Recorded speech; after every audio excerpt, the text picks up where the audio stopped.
जय हिंद दोस्तों, मैं हूं जितेंद्र दीक्षित। 4 पीएम महाराष्ट्र में आपका स्वागत है। महाराष्ट्र में शिंदे सेना और ठाकरे सेना के बीच की लड़ाई अब अदालत में पहुंच गई है और एक अदालत में नहीं बल्कि दो दो अदालतों में।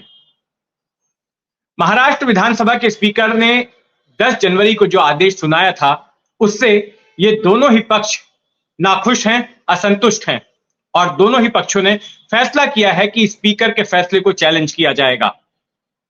तो अब ठाकरे गुट ने सुप्रीम कोर्ट का दरवाजा खटखटा दिया है और वहीं पर शिंदे गुट ने बॉम्बे हाईकोर्ट में अर्जी लगाई है। अब आने वाले दिनों में इन दोनों ही के बीच के सियासी दांवपेच कोर्ट रूम के भीतर देखने मिलेंगे, एक दिल्ली से और दूसरा मुंबई से। तो पूरा मामला क्या है, आइए संक्षेप में समझ लेते हैं।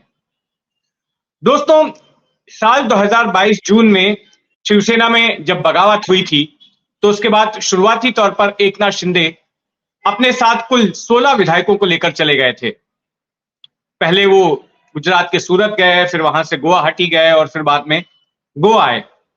ये तीनों बीजेपी शासित राज्य थे और जो करीब 10-11 दिन जब ये पूरी प्रक्रिया चल रही थी तो उस दौरान ये इन्हीं राज्यों में इनको ठहराया गया था, इन विधायकों को। हुआ ये कि जब बगावत हुई उसके अगले ही दिन शिवसेना गुट की ओर से, शिवसेना ठाकरे गुट की ओर से एक व्हिप जारी किया गया, एक बैठक बुलाई गई और उस बैठक में सभी को हाजिर होने के लिए कहा गया। अब व्हिप का प्रावधान यह है कि जो तमाम विधायक हैं उनको व्हिप मानना जरूरी होता है। हर पार्टी एक विधायक को व्हिप नियुक्त करती है और उस व्हिप के आदेश को मानना सभी के लिए बाध्य होता है और अगर कोई विधायक उसको नहीं मानता है तो फिर उसके खिलाफ दल बदल कानून के तहत कार्रवाई होती है। तो जब ये व्हिप जारी किया गया तो शिंदे और उनके साथ जो 15 विधायक थे वो उस बैठक में हाजिर नहीं हुए जो कि ठाकरे गुट ने बुलाई थी। अब इसके बाद में ठाकरे गुट ने स्पीकर के पास शिकायत कर दी कि इन लोगों के खिलाफ दल बदल कानून के तहत कार्रवाई होनी चाहिए क्योंकि इन्होंने व्हिप का उल्लंघन किया है। अब उस पर सुनवाई हो नहीं रही थी, बड़े ही ढुलमुल रफ्तार से मामला आगे बढ़ रहा था। इस बीच में मामला सुप्रीम कोर्ट में भी गया और उसके बाद उस दौरान उद्धव ठाकरे ने अपने पद से इस्तीफा दे दिया और एकनाथ शिंदे मुख्यमंत्री बन गए बीजेपी के सहयोग से। तो एकनाथ शिंदे गुट की ओर से भी एक व्हिप को नियुक्त किया गया था, भरत गोगावले को। उन्होंने भी एक व्हिप जारी किया स्पीकर के चुनाव को लेकर। उस व्हिप को ठाकरे गुट के विधायकों ने नहीं माना। तो ऐसे में भरत गोगावले की ओर से, शिंदे गुट की ओर से भी स्पीकर के पास शिकायत की गई कि ठाकरे गुट के विधायकों के खिलाफ दल बदल कानून के तहत कार्रवाई होनी चाहिए क्योंकि इन्होंने व्हिप का उल्लंघन किया है। तो यानी कि अब ये दोनों ही गुट एक दूसरे के खिलाफ खड़े थे, एक दूसरे को अयोग्य घोषित करने की मांग कर रहे थे, डिस्क्वालिफिकेशन पिटीशन दायर कर रहे थे कि इनको विधायक होने से अयोग्य घोषित कर दिया जाए।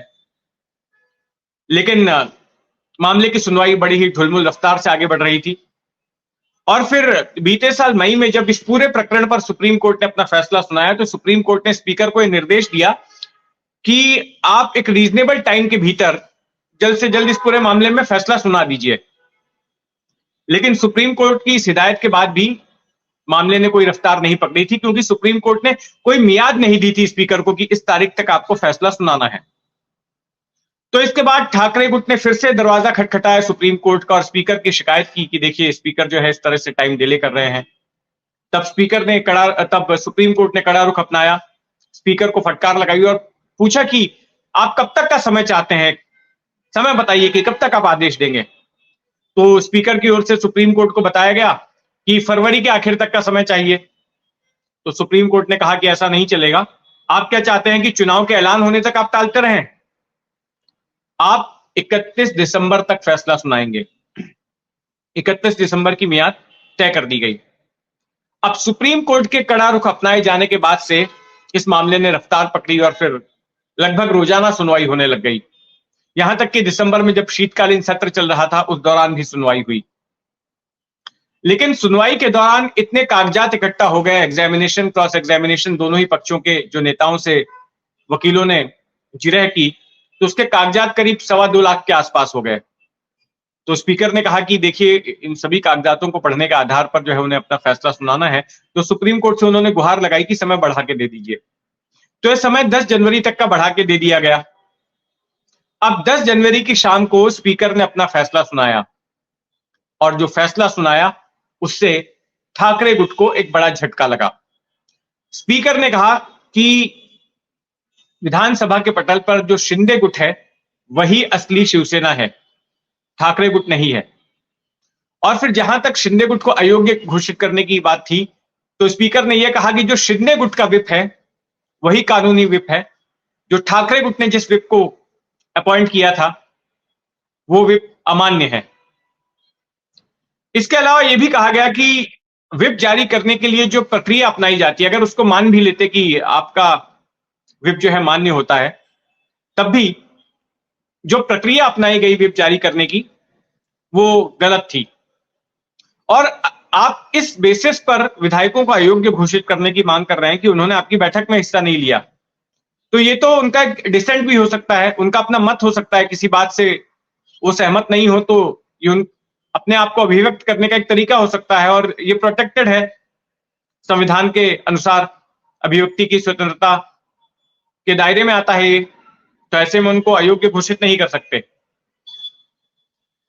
दूसरी ओर जो शिंदे गुट की ओर से भी याचिका दायर की गई थी उसको भी स्पीकर ने खारिज कर दिया, और ये कहा गया कि आपकी ओर से भी विप जारी करने की प्रक्रिया जो है सही तरीके से नहीं अपनाई गई थी। तो अब ये दोनों ही गुट जो है स्पीकर के फैसले से नाराज हैं, असंतुष्ट हैं, और इन्होंने अदालत का दरवाजा खटखटाया है। ठाकरे गुट ने सुप्रीम कोर्ट में अर्जी दायर की है, तो वही शिंदे गुट ने बॉम्बे हाई कोर्ट में अर्जी दायर की है। ठाकरे गुट का यह कहना है कि स्पीकर ने सुप्रीम कोर्ट की ओर से जो गाइडलाइन जारी की गई थी, जो निर्देश दिए थे, उस आधार पर अपने फैसले नहीं सुनाए। सुप्रीम कोर्ट ने पहले ही अपने आदेश में शिंदे गुट के विप को अमान्य घोषित किया था, लेकिन स्पीकर उसको मान्यता दे रहे हैं। वहीं दूसरी तरफ यह भी कहा था सुप्रीम कोर्ट ने कि आप अपना फैसला सुनाते वक्त चुनाव आयोग में क्या हुआ है इसको ध्यान में नहीं रखेंगे। लेकिन स्पीकर ने चुनाव आयोग को रिफर किया। चुनाव आयोग ने जिस तरह से 1999 के संविधान को रिफर करते हुए अपनी वेबसाइट पर जिसको लोड किया था और शिंदे गुट को असली शिवसेना माना था, तो उसी आधार पर इन्होंने भी वही फैसला सुनाया। तो इस बात पर भी उद्धव ठाकरे गुट को आपत्ति है। और स्पीकर का यह कहना था कि आपने जो संविधान में अमेंडमेंट्स किए थे, जो संशोधन किए थे, तो अमेंडेड संविधान जो है वो आपने चुनाव आयोग को नहीं दिया 2018 में। 1999 का जो संविधान था उसमें जो अमेंडमेंट्स हुए थे, तो ऐसे में 2018 के संविधान को नहीं माना जाएगा, 1999 के संविधान को माना जाएगा। और उन्होंने अपना फैसला सुना दिया।